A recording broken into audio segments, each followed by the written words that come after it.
Hello everyone, this is Charlie and welcome back to another video.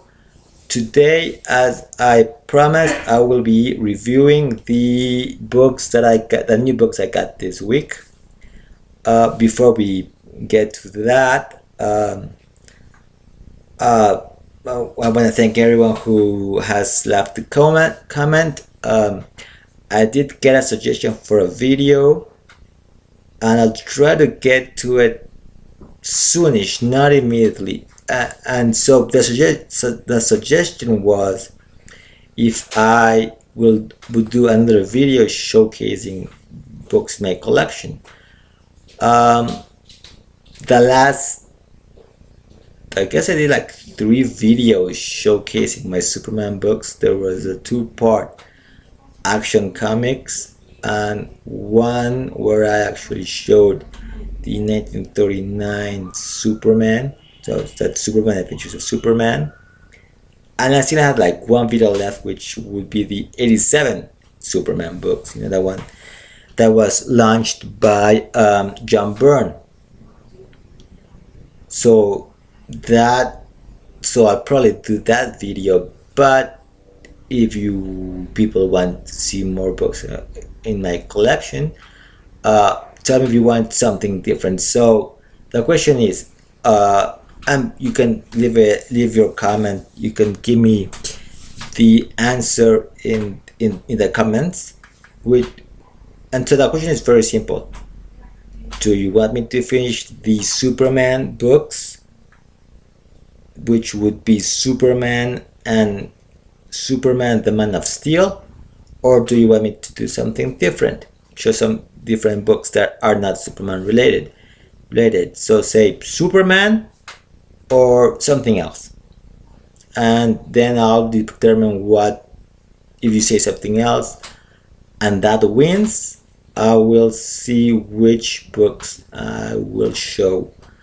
And I say it's gonna happen soonish because I have a mess of a collection right now. I only have like 4 long boxes and 2 short boxes, and the rest of them are scattered all around my closet. I have like stacks of books behind stacks of books. Most of them are in order. Some of them are not. So if I decide to show something different, it will take time to get those books out, but I will do it gladly. And like I said, soonish, nothing immediate right now, because you know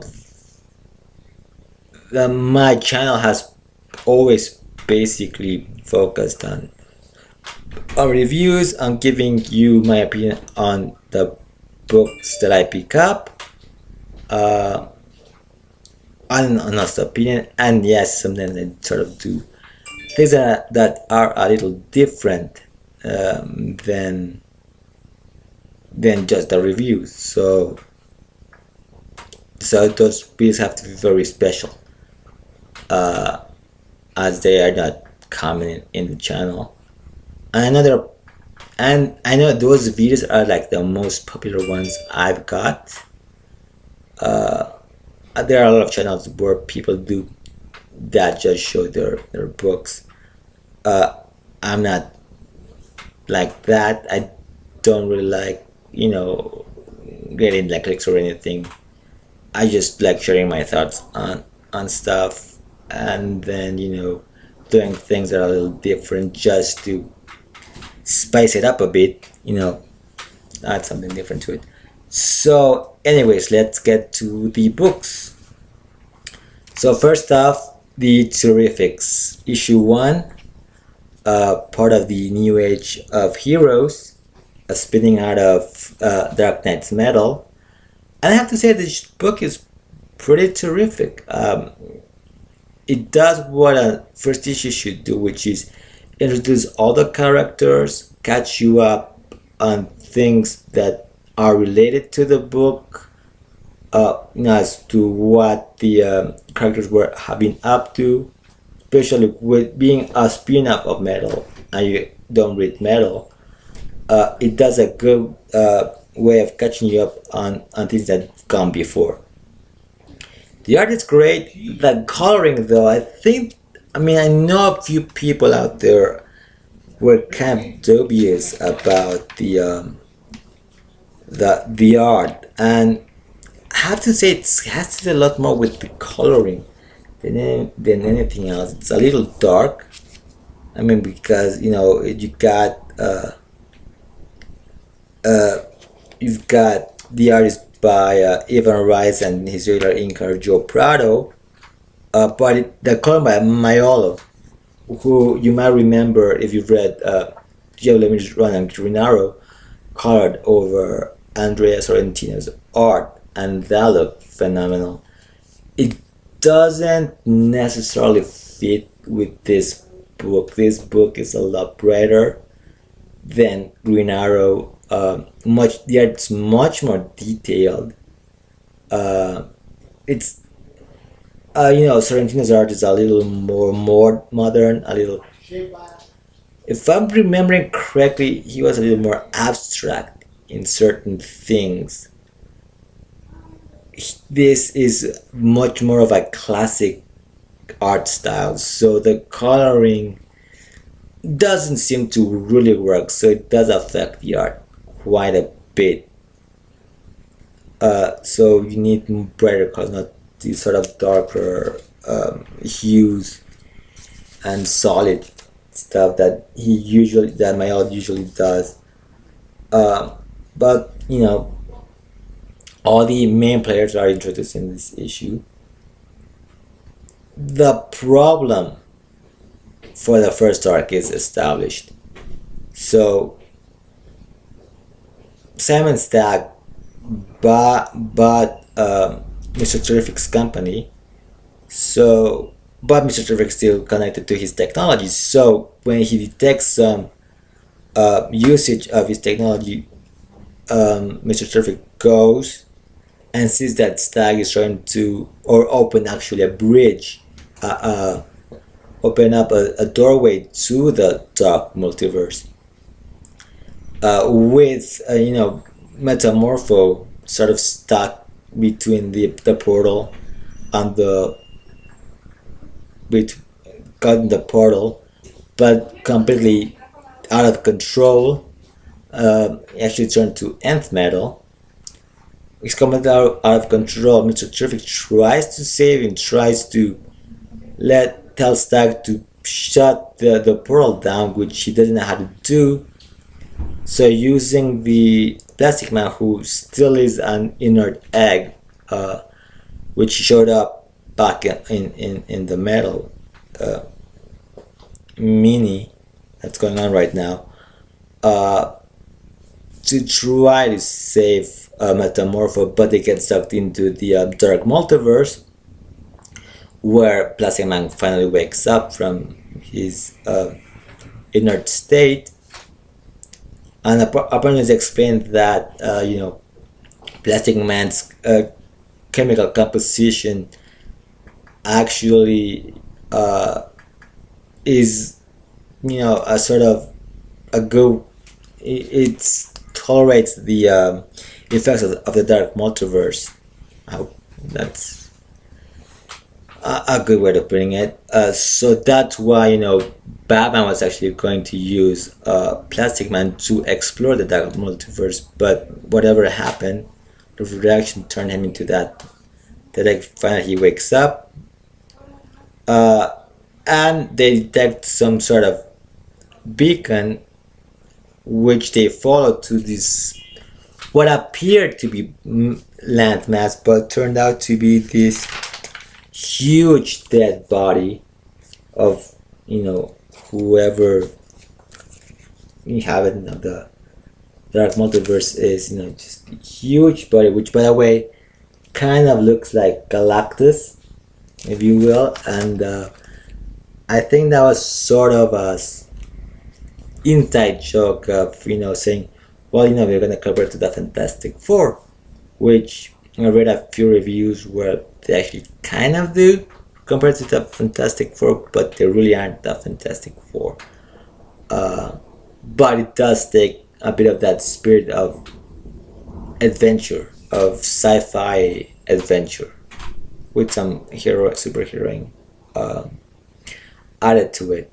So first they come across Phantom Girl, which is not the Phantom Girl from the Legion, but an ancestor of Phantom Girl, and she basically has been there in the Dark Multiverse for a while. She doesn't know how long, but she's been there for a while, and tells them that usually she would have a solid form as well as the Phantom form, but since she's been in the Dark Multiverse, she's been stuck in her Phantom form. She also tells them that it wasn't her who sent the beacon, but instead they find this sort of weird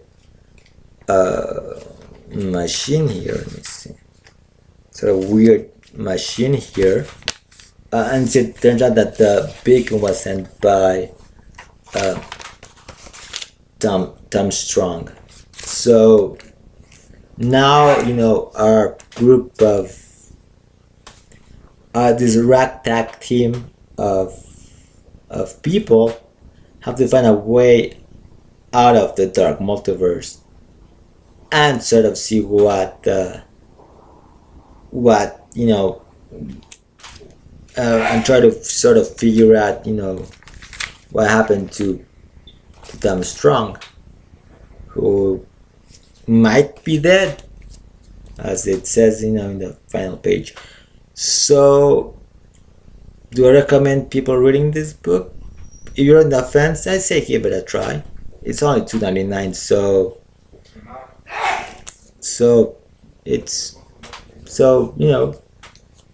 it's worth a shot. I mean, I enjoyed it, but I'm telling you should read it. But if you're on the fence, why not? I mean, I'm telling you, you should give it a try if you're on the fence. It's not like I said, so it's worth it. It's worth trying. You might not like it. Maybe you will. I think it's a fun book. The other number one I got is Mera, Queen of Atlantis, which is a 6-issue mini. I'm kind of on the fence with this one, actually. I'm a big Aquaman fan. Aquaman was my second favorite character when I was a kid. I read the J.F. Johns Rebirth, New 52 series, actually.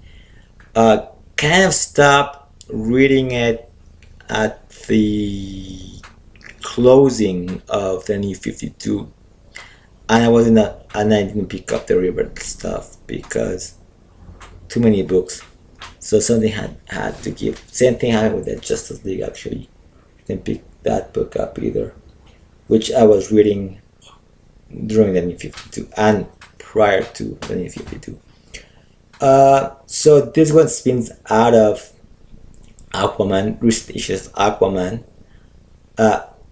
and again, as a first issue, it sort of covers some of the basics.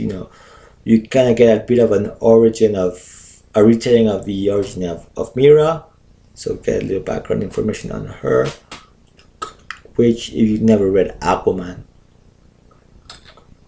you actually get the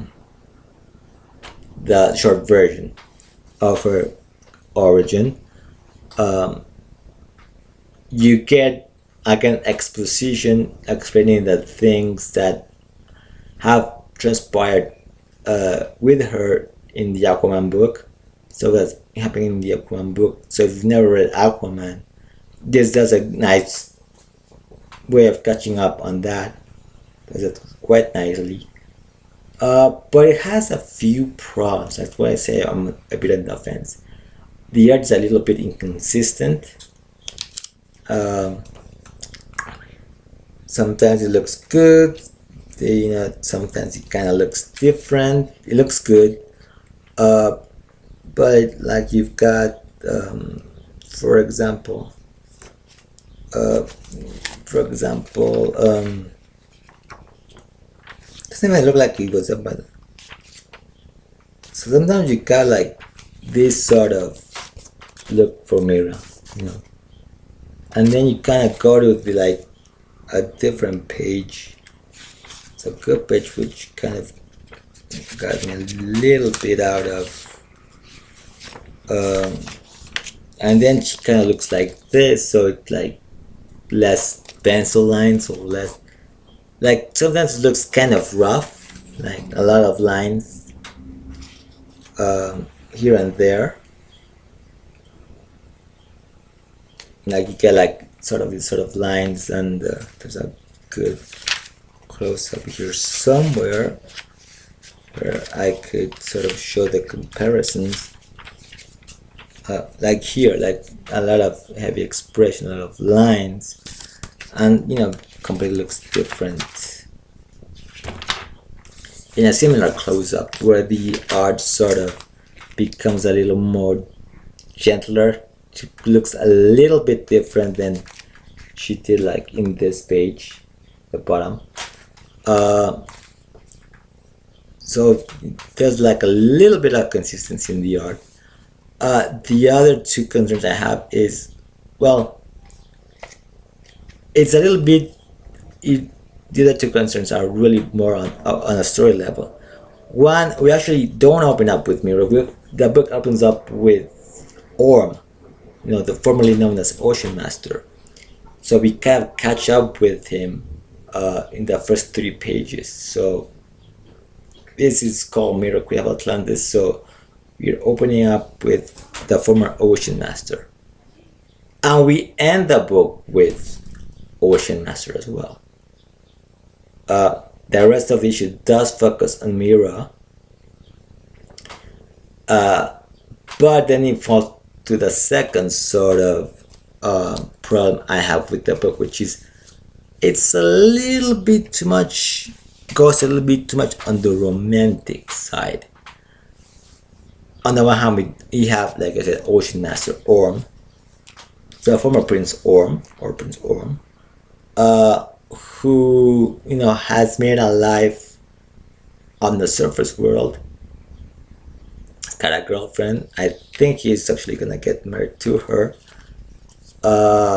She basically become a father to this woman's son, so it gets a little too much of the beautiful romantic idealism of life, and is sort of duality, particularly when he hears about what's been going on in Atlantis on the news. There's sort of doubts about it, so it does fall into like a bit of that romanticism thing. Same goes with Mera. The rest of the issue, a lot of time is spent on Mera reflecting on getting married to Aquaman, their life after they get married. The whole, it's kind of sweet and sappy, and not your usual thing for a superhero book. I mean, Mera is not even Queen of Atlantis; she's Queen in exile as well. She was named Queen in the Aquaman book, as it explained here, but she hasn't really taken on the throne. You sort of take some of those responsibilities as Queen, but there's very little of that, and there is very little that tells us what this 6-issue miniseries is going to be about. There is it going to be about what Mera is going to be doing on the surface? Is it going to focus on Orm and the return of Ocean Master?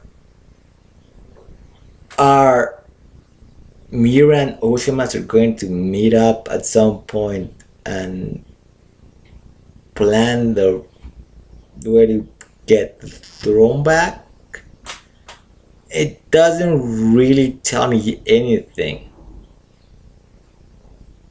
about what the story is going to be about. It's very unclear, so that's why I'm on the fence. I might pick up the second issue. Probably will pick up the second issue, and probably I will, just to see where it goes. But at this moment, I'm like, I don't really know what to expect. I may be surprised. I don't know. I don't know. But yeah, moving on to the final book, which is Saga 49. So I I picked up Saga with the 25-cent issue. That was the last arc, and I loved that issue. I picked up the rest of the arc. I actually bought some back issues, bought the first trade, um, which I've read. I basically read. I actually reread it just recently, but the first time I bought it, I think I read like in a day. I mean, it reads fast, and it's a really good story.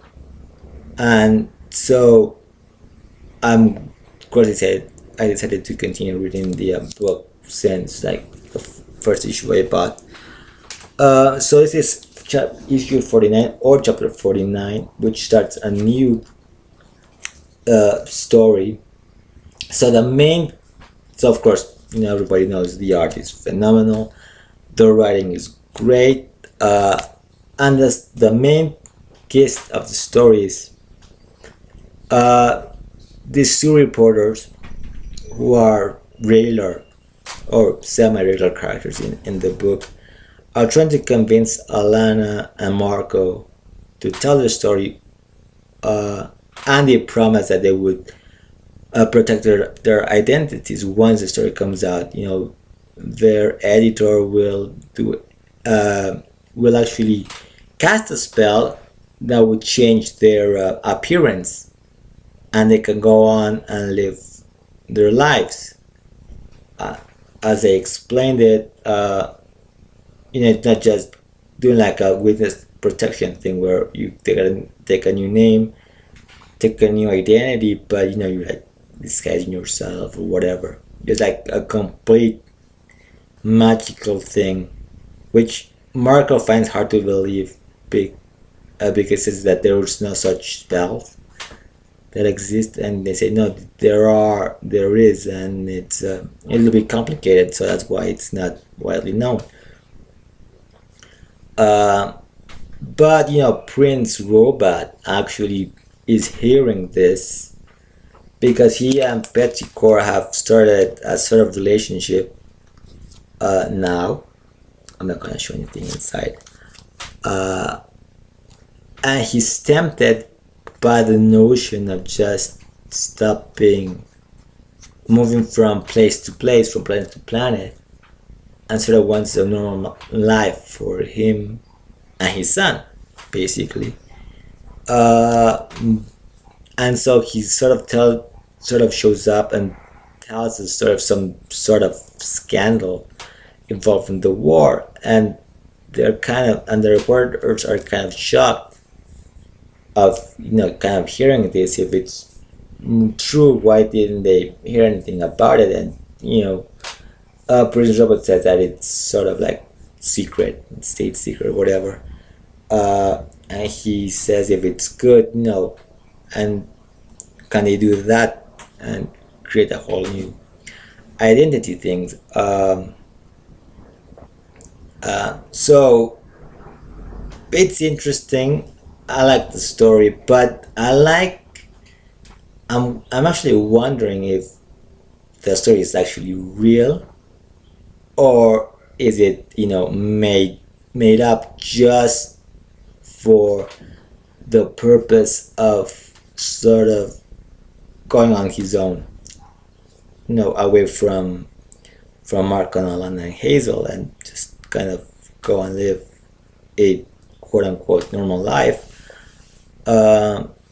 So I really want to see where it goes. I mean, this book, and I know that these days there are people that kind of say that they don't like politics in comics, but Saga is a very political book, and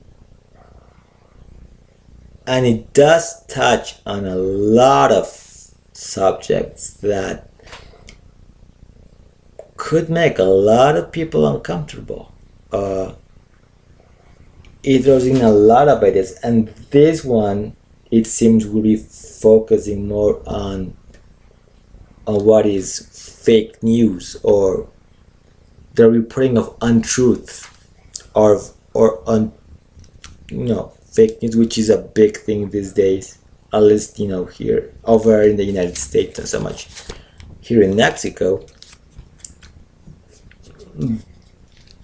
But really sort of making up stuff up to sort of benefit someone, and creating a lot of chaos. So this issues does seem, or this story arc does seem to focus on that, uh, which is a very relevant book.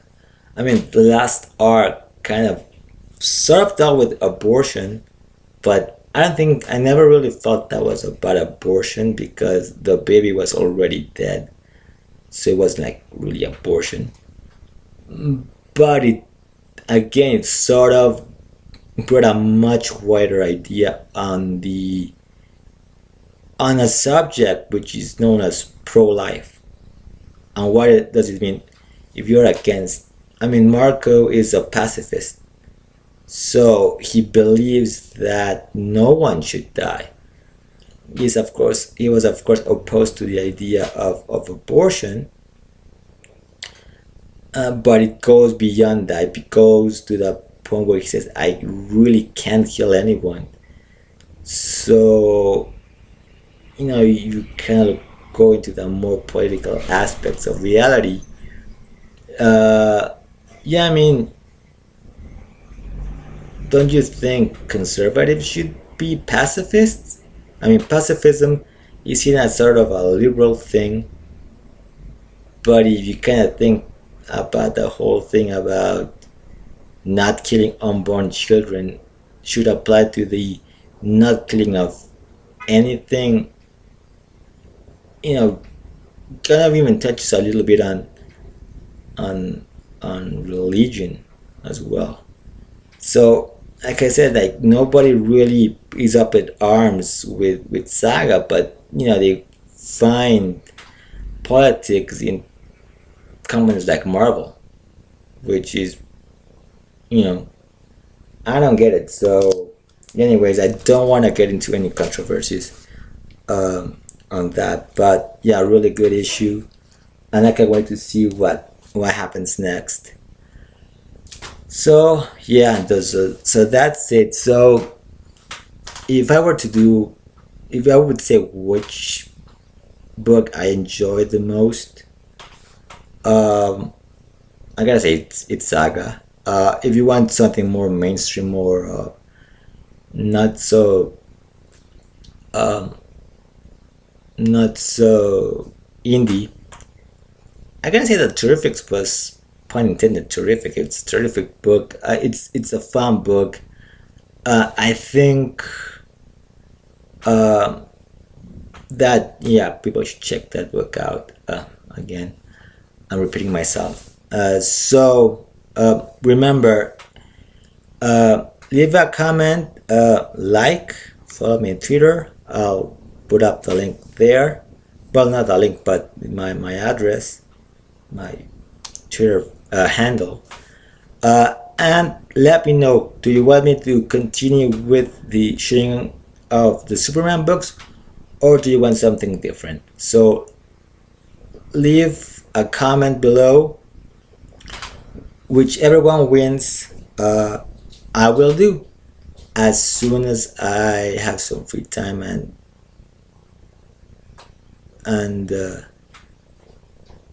and get the chance to do that, because it does take a lot of stuff.